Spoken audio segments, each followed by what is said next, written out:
I read Orson Scott Card's Xenocide, the sequel to Ender's Game.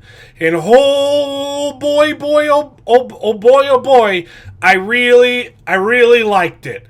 So here we go, baby. We're gonna do a review. Oh, he's technically Mexican and 3/4 American, but for 3 generations he's got that nationality. Great-great-grandpa headed south, whose kids had kids then turned around. It's not what the show's about, but it's why he's Mexican technically. He helps that he was raised in New Mexico, lived in Guadalajara for 2 years, speaks fluent Spanish with a bachelor's degree in language and examine keto. Everyone, buckle on in for a heck of a ride. We're talking Orson Scott Card's Xenocide. I didn't intend on doing a rhyme there, but I felt it coming out of me, and I could not deny it. I am in desperate need of a haircut, but ain't nobody got time for that. Ain't nobody got time for that. So here you go. This is what you get, baby. I already reviewed Speaker for the Dead on this channel, which is the sequel to Ender's Game, which was my favorite book growing up as a kid.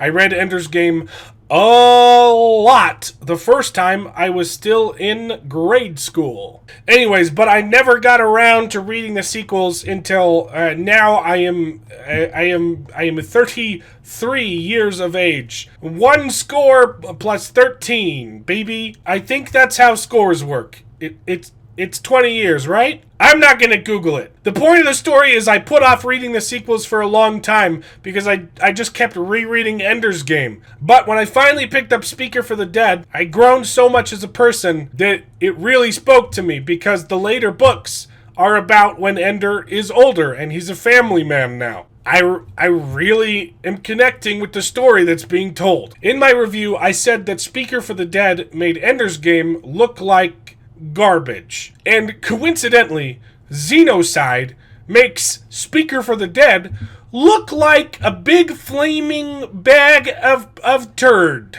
Xenocide is better than Speaker for the Dead in every conceivable way.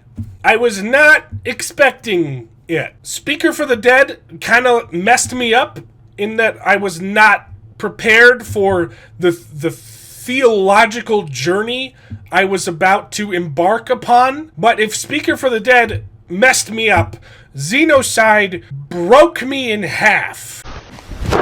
Emotional damage. This book is devastating, and not in like it's not satisfying kind of way. Like, it is heartbreakingly beautiful. Which is like not the first word you'd probably use to describe a sci-fi book.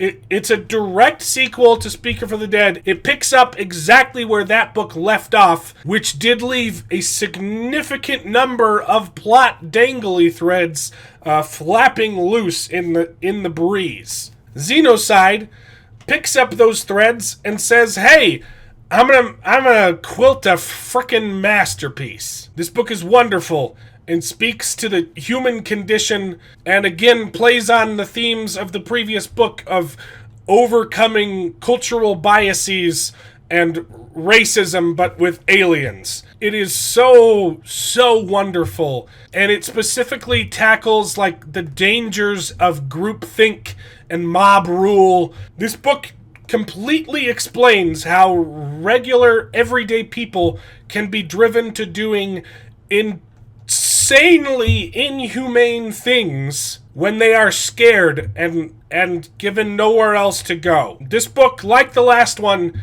is literal poetry and can basically cure racism. We solved racism. What's next?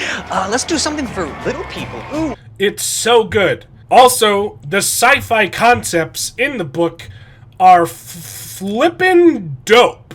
There's so much cool stuff that happens in this book exploring this world with now teeny little bit of a spoiler, but not too much. It now has 2 alien races that the humans have to deal with, and it's so wonderful, and it's balanced so well. Orson Scott Card is juggling a lot of things in this book, and I don't feel like any of the balls touched the floor, besides mine. There is a sci-fi concept plot arc in this book that is the most disturbing thing I have ever read.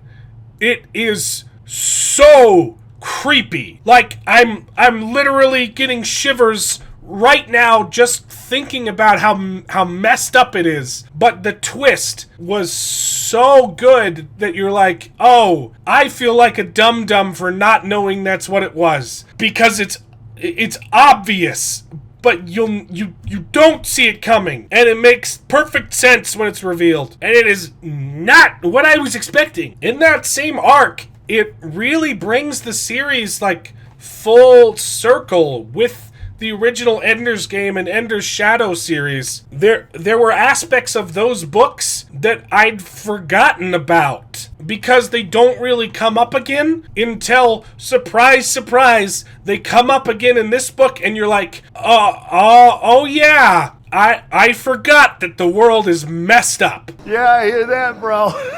That's messed up. It's not all gloom, though. Like, there is a lot of good stuff that happens in this book, and I thought that the ending was incredibly satisfying. Some people didn't love the ending of this book, which has, like, some merit, but I really don't think is 100% justified. The sequel to this book, Children of the Mind, was originally supposed to be all included in Xenocide, but it just got so long that they had to split it into two. So yes, there are some plot points that do not get resolved in Xenocide and are continued in the next book, but there is a pretty good conclusion to this chunk of the story that is it's mind-blowing. Anyway, this is my favorite book of the series so far, which is crazy because Ender's Game was my favorite book of all time for a long time. I'm super excited to read the fourth and final book, Children of the Mind. Oh yeah, and now we know why it's called Children of the Mind. I don't want to spoil the ending of Xenocide, but that's why it's called Children of the Mind. And also, yeah, I know that there is another sequel after Children of the Mind, but that came way later, and the initial four were the full story. Now there's more. I might get to those too. Who knows? If I understand correctly, though, you do have to finish the Shadow series first before you finish the book that's the finale to all of them. So I've only read the first book, Ender's Shadow. I haven't finished that series yet. As a kid, I only read Ender's Shadow because it was just Ender's Game again, but from a different perspective. And I really liked Ender's Game. Anyway, I'm starting Children of the Mind, and I hope to review that soon. But that's this one. Xenocide is a blew my mind out of 10. And everyone should read it. Bye!